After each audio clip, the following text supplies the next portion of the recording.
Welcome to a This Week in South Carolina special report, a year of COVID-19. I'm Gavin Jackson. We're a year into this pandemic and have seen the light at the end of the tunnel, thanks to increased understanding of the virus, better therapeutics, and of course, the life-saving vaccines. Right now, more than 74 million Americans, including nearly 1 million South Carolinians, have so far participated in the biggest and fastest vaccine rollout in history. Before looking back, we look forward toward this brighter future as millions of Americans get safely vaccinated against this scourge. We fight to return to life like we remembered it before this invisible enemy invaded our shores. Every day we get closer to defeating this virus by getting vaccinated at grocery stores, pharmacies, in remote areas and dense urban centers, and even at Darlington Raceway, where on one crisp March morning, race cars were replaced with cars and trucks full of folks winding through the infield to get their shots, days after Governor Henry McMaster and DHEC opened up vaccine phase 1B to more South Carolinians.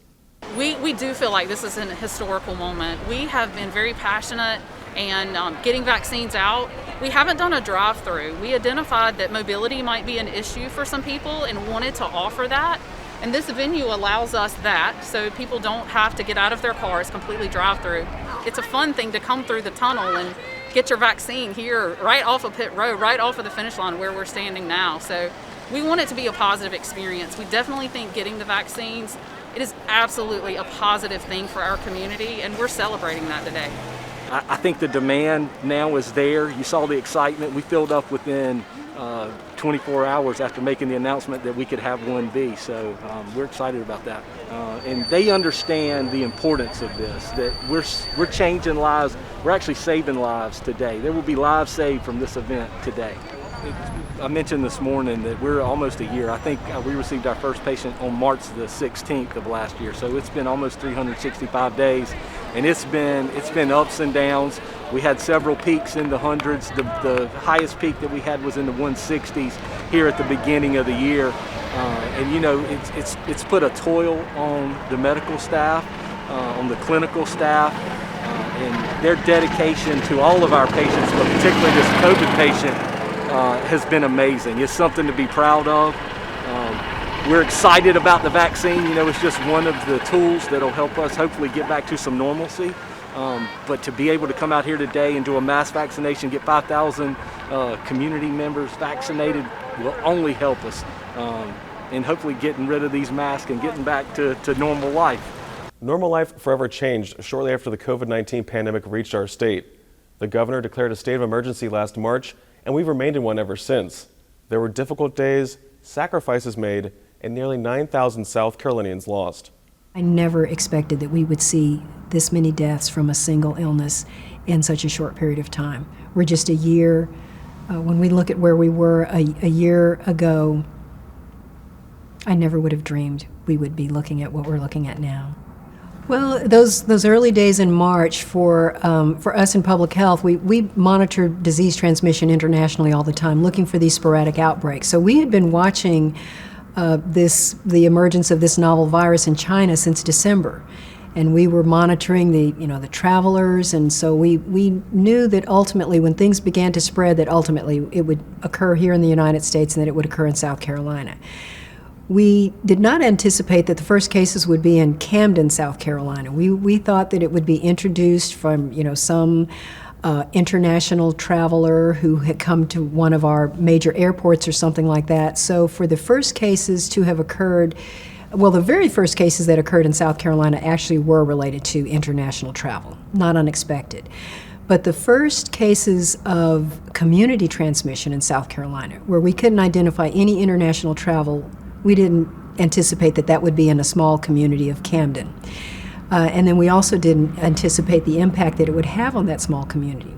So they subsequently had a large number of hospitalizations, a large number of deaths in that small community. So that was unexpected, but it told us a story about what we needed to be vigilant about, that it could spring up anywhere, affect anybody, and spread in any way. And it started to. By March 17th, the spread had become clear. Governor Henry McMaster took drastic action to limit the spread of the novel respiratory virus, and while many were out enjoying St. Patrick's Day festivities in places like Sullivan's Island and Five Points in Columbia, by the next morning, things had changed as the governor's orders to close bars and in-person dining took effect. We know a lot of these things are going to cause problems for businesses, but the enemy we face, this enemy of this virus, is bigger than any sort of irritation or inconvenience that any of us could have. So we are asking people to stick together and understand that we're in a crisis and we need to take these measures. Restaurants became takeout and delivery-only operations as dining rooms closed. Some Waffle Houses went dark. Grocery store shelves were barren. Some stores rationed certain goods. Toilet paper became non-existent, all while the economy lurched wildly as the unknown virus blitzed Main Street and Wall Street. Obviously brutal. I mean, the markets rushed toward a place to say we have to start handicapping the probabilities of a recession in this country. The equities down and down hard. Thursday was the biggest drop since '87. Friday, the biggest pop since '08. And guess what? We're back down with futures limit down going into the cash open. By the time the Dow Jones Industrial Average bottomed out on March 23rd, it had shed 11,000 points before rallying on news of massive federal stimulus programs. Major manufacturers like Boeing and BMW mothballed production lines. The federal Paycheck Protection Program helped some businesses hold on to employees, while others laid off thousands, fueling record unemployment numbers and overwhelming the state's system. Some retail shops were deemed non-essential and closed in April, along with attractions. Unemployment skyrocketed. Worst year, at least in my lifetime, for tourism ever. But, we had the shutdown in mid-March. About 6 to 8 weeks, things started to slowly reopen. We picked up some steam as we moved through Memorial Day. Cases rose again around July 4th. Sort of had to almost a pull back, 1 step forward, 2 steps back sort of thing. And that's kind of been the pace through the rest of the year. Came up a little bit in the fall, and then, of course, late as the winter started, cases rose again. Normally, we're about a $24 billion industry. We lost somewhere between $6 and $7 billion last year. Don't have the final numbers yet. Like I said, there were some successes like golf. Short-term rentals did fairly well during this time. They offered more square footage, a kitchen, more privacy than hotels did. Hotels lost about 29, 28, maybe 35% of revenue, somewhere in that range. Don't have the final numbers yet again, but somewhere in that range. So restaurants, tough time, probably the hardest hit in our industry. And then the attractions. Of course, a lot of things have been closed, and there are still some things that are closed. The restrictions eventually became too much for some, and protests occurred at the State House in early April like they did in other parts of the country. The governor reopened retail stores in late April, but attractions were still closed, and other restrictions remained. Everyone is essential, whether you think it's essential or not. Everyone needs to work. Everyone needs to do the things that are important to them. We got kicked off the playground, but we're not getting kicked out of the liquor stores. It doesn't make any sense.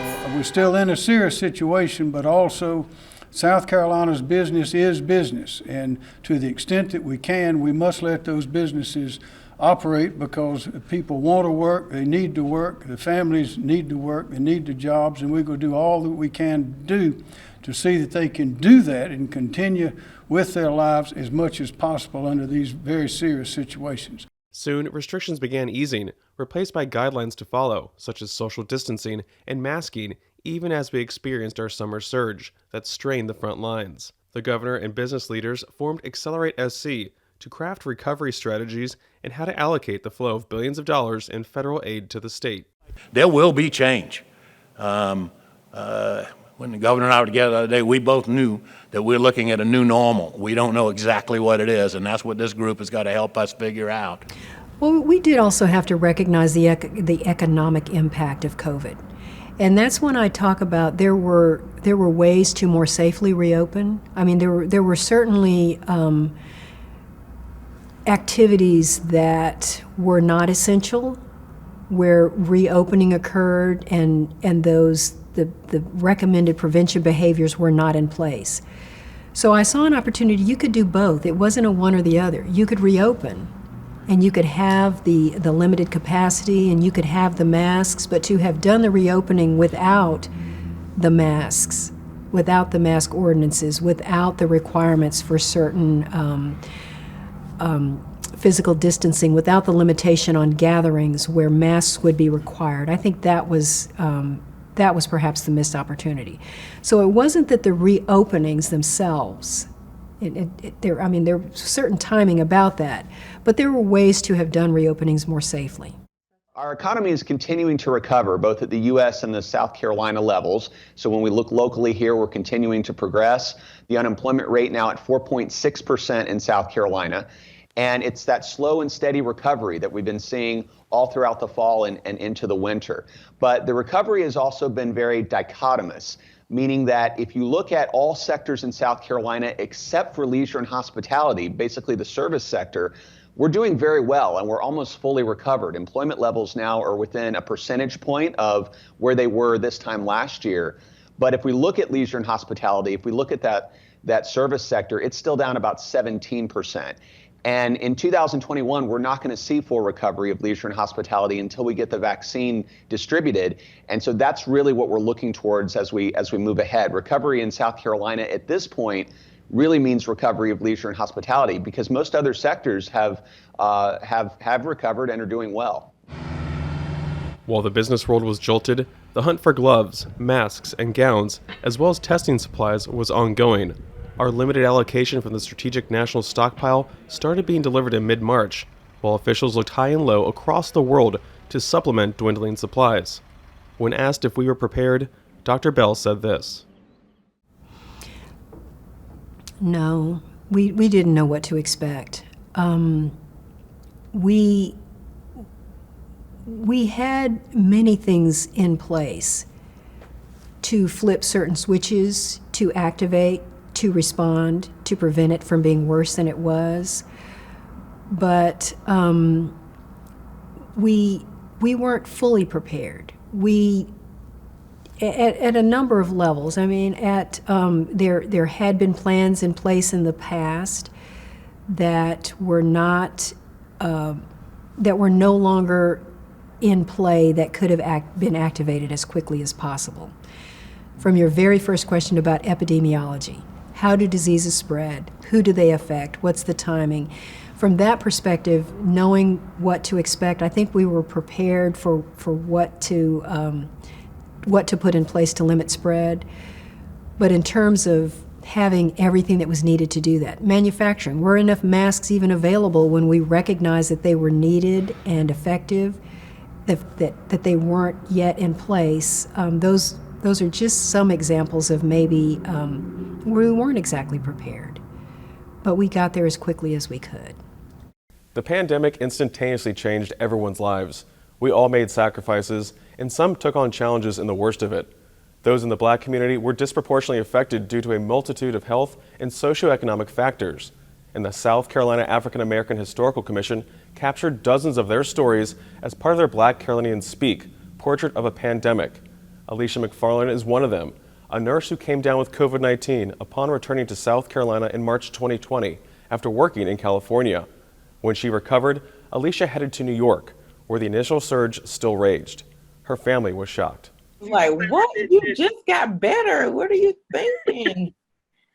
Yeah, I was like, I can relate to them. I know what they're going through. I know how they feel. I know how it is to feel scared having the virus and just not knowing it. Am I going to make it or not? Like, it doesn't discriminate. Like, it doesn't matter. Like, we've had somebody, like, if you're 16, if you're 30, if you're 40, 80, it doesn't matter. Like, you're still fighting for your life regardless, because you don't know, most people end up with what they call a ground glass appearance on their lungs, and it causes a very bad pneumonia that's very complex and hard to treat, and then it just starts affecting and deteriorating their entire body. So I was compassionate. Like, I was just like, I want them to know that just their family and friends aren't there, but somebody that can relate to them is there to care for them. So I just wanted to help, really.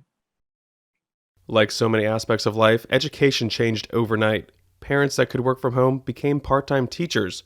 Others dropped out of the workforce to care for families as classes went all online in mid-March and remained that way for the rest of the 2020 school year. Some schools remained that way into the fall, while others chose online in-person hybrid models or normal instruction. State Superintendent of Education Molly Spearman recalls when everything changed.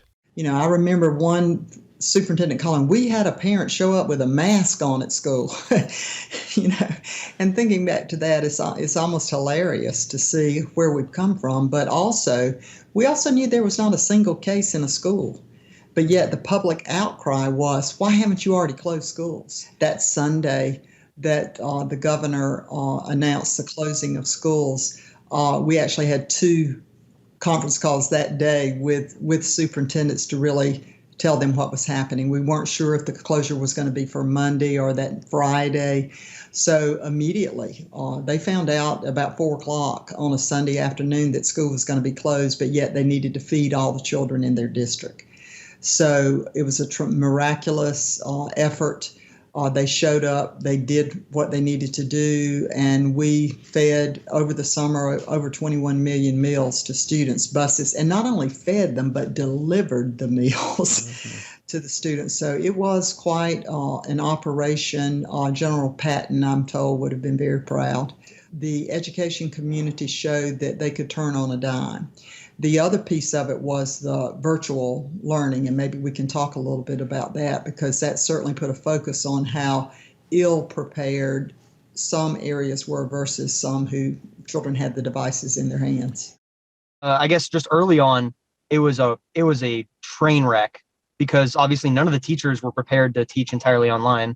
A lot of them didn't even have like online presence type deal.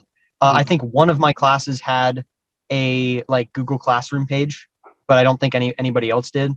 So it was kind of a scramble at the beginning to, 1, make up for lost time, and 2, even like get the infrastructure in place to do any of that online classes.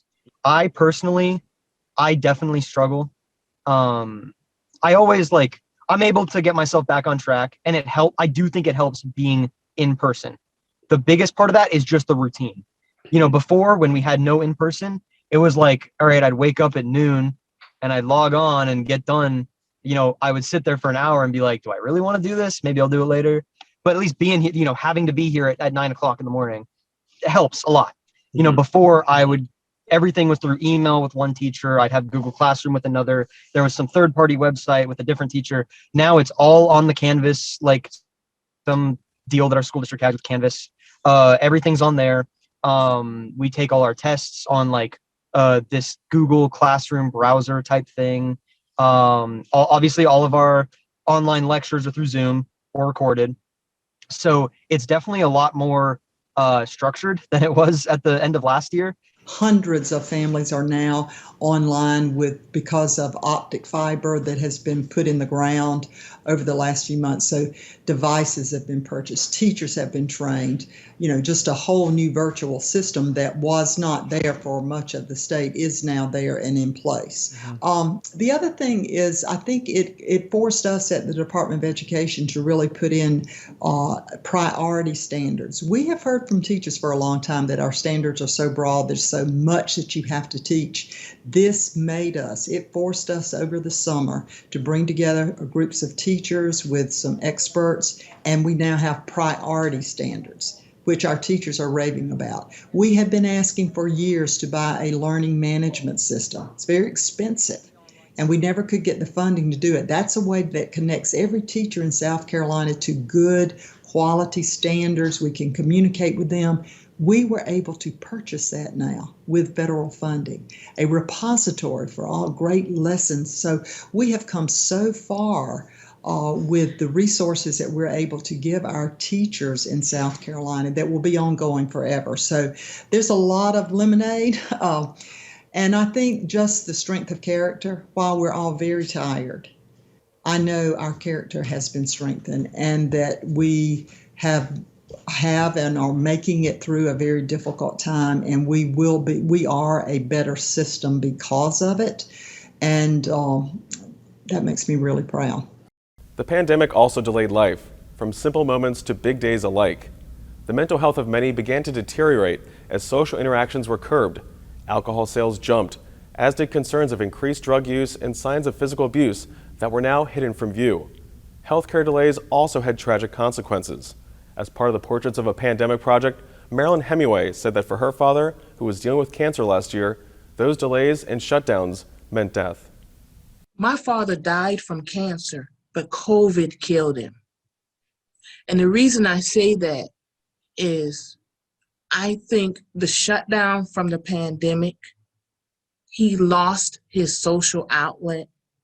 He was 89, so a lot of his friends had already died, but he still had friends who would check on him, visit with him. He lost that. And I could literally see under the pandemic, his world start to shrink. It went from him having senior center, veterans greeting people just on the street, to literally being in the house. Especially during quarantine for 2 weeks, we couldn't see anyone. We just could talk on the phone or by the computer. Zoom became a big thing. And I could see just the emotional and mental toll on him. The sadness at not being able to surround people whom you love when they lose someone, that has been deeply painful. I don't know that people have really begun to process those, or have really known how to process those moments and what it's going to look like when we're all back together again and we begin to take stock of all the things that we let go of. Last year, Bishop Andrew Waldo moved services for the 60 churches in the Episcopal Diocese of Upper South Carolina from in-person to virtual. Lively high holy days like Easter became quiet, surreal moments in empty sanctuaries. He holds fast to seeing parishioners in person soon, something that has been difficult during a time when faith plays such an important role for many. I have long said that life, all of life, is a journey of figuring out how to let go of something or other.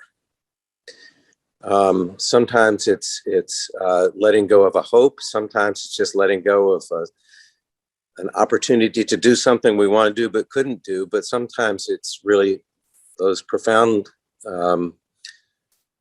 letting goes that have to do with letting go of people whom we care about or relationships we care about. And of course, death is the ultimate letting go, not just someone else's who's close to us as death, but our own.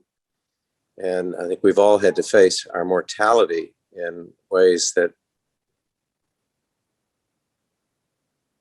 maybe have helped us to see the world a little bit differently, with perhaps a little more gratitude for the things that we have before us that matter so much.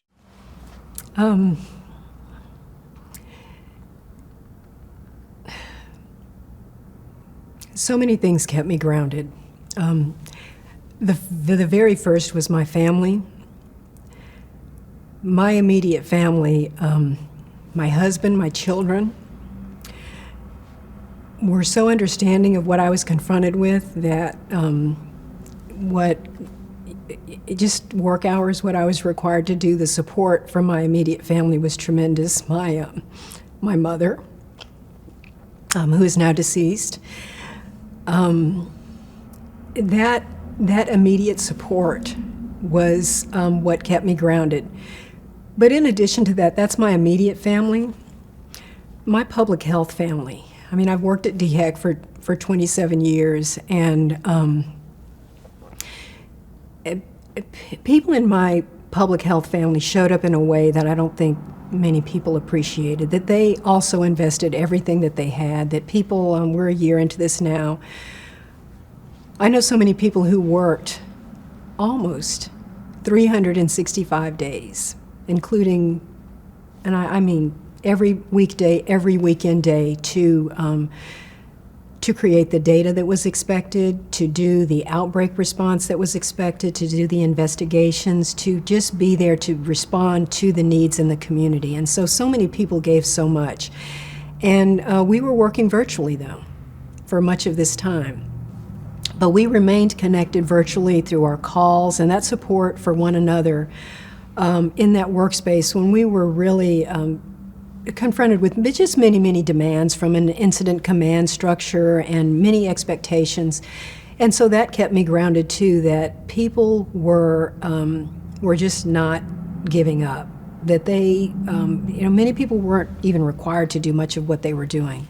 They just did it. They just saw what needed to be done outside of their normal duties. They just showed up and said, how can I help? So across DHEC, but then more broadly, witnessing what was going on in the population, I have to say that I actually got a great deal of community support, people lifting me up, people just reaching out, saying that I'm praying for you. That kept me grounded. So just being a part of that community, people who were grateful, people who were struggling, people who were doing their best to help, that when I never felt that that it was too hard to do when I witnessed what other people were going through, and recognizing those sacrifices, that kept me grounded. That's something we can all relate to after a year unlike any other. So now, if you haven't already, do your part like I have and get any of the safe and effective vaccines the moment they become available to you, so we can finally end this pandemic together. For South Carolina ETV, I'm Gavin Jackson. Be well, South Carolina.